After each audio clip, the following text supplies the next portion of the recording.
আল্লাহ হাফিজ।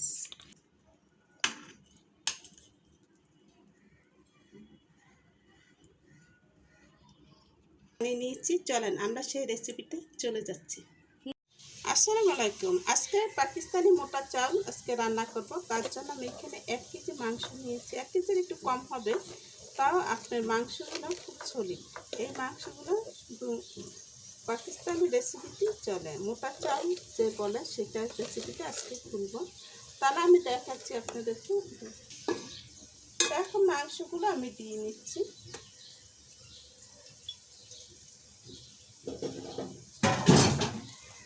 এখানে হাড় ছাড়া আর কি মাংস আছে। তো এখানে প্রথমে দিয়ে দিচ্ছি আমি পেঁয়াজ। এখানে 1 বাটির মতো পেঁয়াজ আছে, আর দিয়ে দিচ্ছি আপনার আদা পেস্ট। এটা হলো আপনার পর্যায়ে ছিল, তা এখনও ফ্রিজ থেকে নামিয়েছি, তার জন্য গরমে।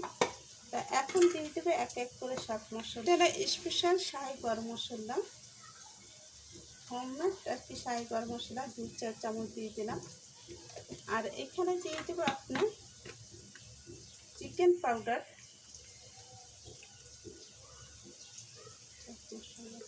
দিয়ে দিচ্ছে আপনার চাট মশলা। এটা হোমমেড, বাসায় তৈরি করা যে মশলাগুলো আছে সব দিয়ে আজকে আমি পাকিস্তানে মোটা চাল এটা আজকে রান্না করব। এখন দিয়ে দিচ্ছি চিনি ফ্লেক্স। এটা অপশনাল, এটা দিলেও হবে না দিলেও হবে। এখন দিয়ে দেবো ধনে জিরার গুঁড়া। আমি এখানে 2-4 চামচ দিয়ে তারপর আর আধা চামচ দিয়ে দিলাম, কারণ চামচটা ছোট। দিয়ে দিচ্ছি হলুদের গুঁড়া, স্বাদ বুঝে হলুদের গুঁড়াটা দিয়ে দিবেন। দিয়ে দিচ্ছি মরিচের গুঁড়া। এইখানে যা যা মশলা আছে সব উপকরণ আপনাদের দিতে হবে। দিয়ে দিচ্ছি ভাজা জিরার গুঁড়া। এটা হলো ভাজা জিরার গুঁড়া। দিয়ে দিচ্ছি কালো গোলমরিচের গুঁড়া।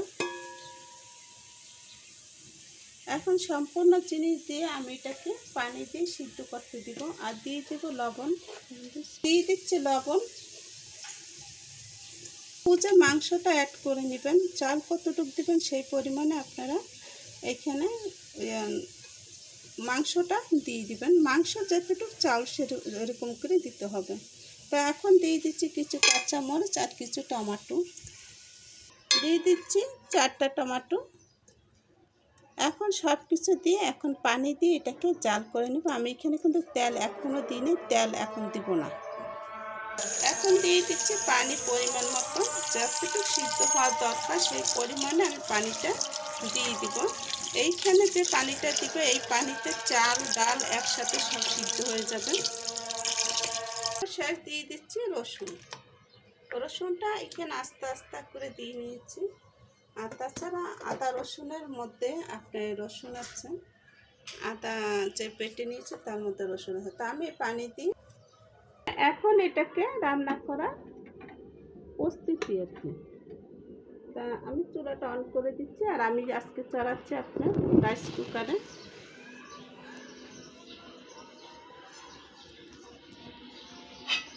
সিদ্ধ হতে সময় লাগবে, ততক্ষণ এটা সিদ্ধ হয়ে যাবে। তার মধ্যে যখন সিদ্ধ হয়ে যাবে তখন আপনার চাল আর ডাল, মোটা চাল আর ডাল এই দুটোটা একসাথে দিয়ে দিব।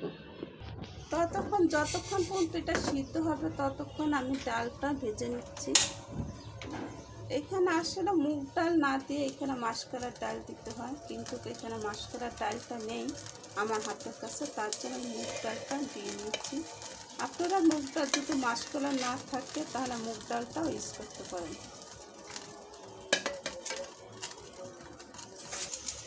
এখন এটাকে ভেজে নিচ্ছি, লাল লাল হয়ে গেলে এটাকে নামিয়ে ফেলবো।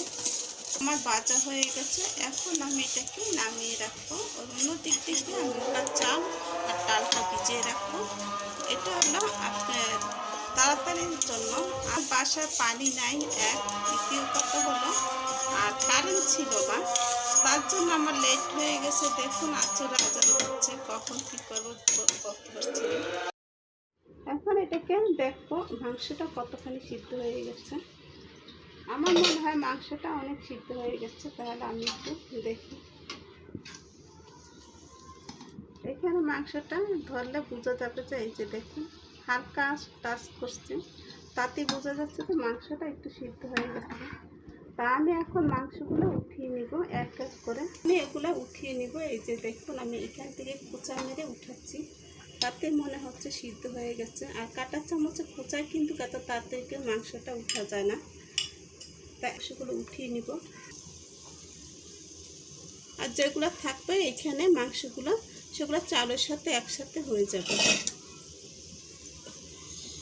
তা যে মাংসগুলো ছিল সেগুলো কিন্তু অলরেডি গলে গেছে, এই যে দেখুন।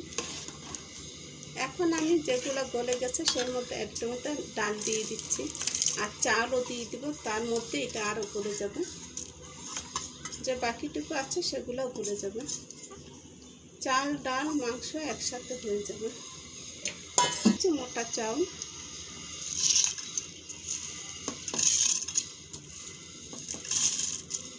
এই চালটা আমাদের যে আমরা মোটা চাল বলি সেটা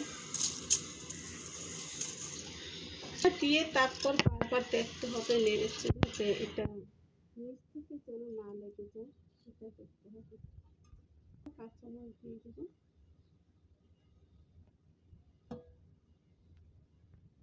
সুন্দর স্টিকি হয়েছে, মাংস ডাল আর চাল একসাথে মিশে গেছে। আর এত সুন্দর খিচুড়িটা হয়েছে। অরিজিনাল খিচুড়িটা এইভাবে করে বানাতে হয়, শুধু একটা ডাল ছিল না তার জন্য।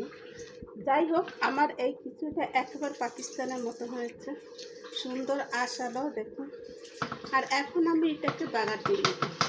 এইটা বাগার দিয়ে নিব, তার জন্য একটু রসুন আর পেঁয়াজ দিয়ে দিচ্ছি। আমি এখানে অরিজিনাল খাঁটি ঘি, এখন আমি দিয়ে দিচ্ছি ঘিটা।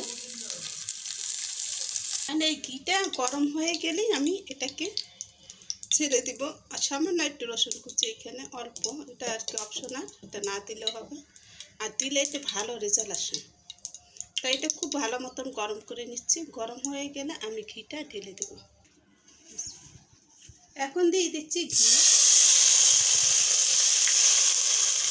ঘিটা দেওয়ার পরে আমি এখন দিয়ে দিব সেই আপনার পেঁয়াজ বেরেস্তা।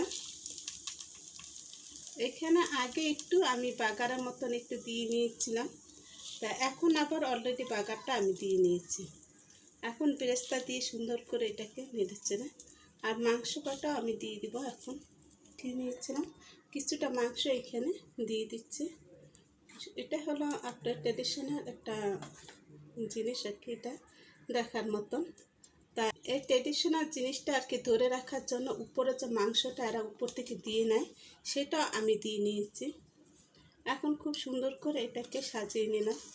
তা কেমন হলো আমার পাকিস্তানের এই পাকিস্তানি মোটা চাল খিচুড়িটা? দেখতে যেমন খেতেও তেমন। আমি সব কিছু দিয়ে এই পাকিস্তানি মোটা চাল দিয়ে আর কি সুন্দর মতন আর কি খিচুড়িটা রান্না করে নিলাম।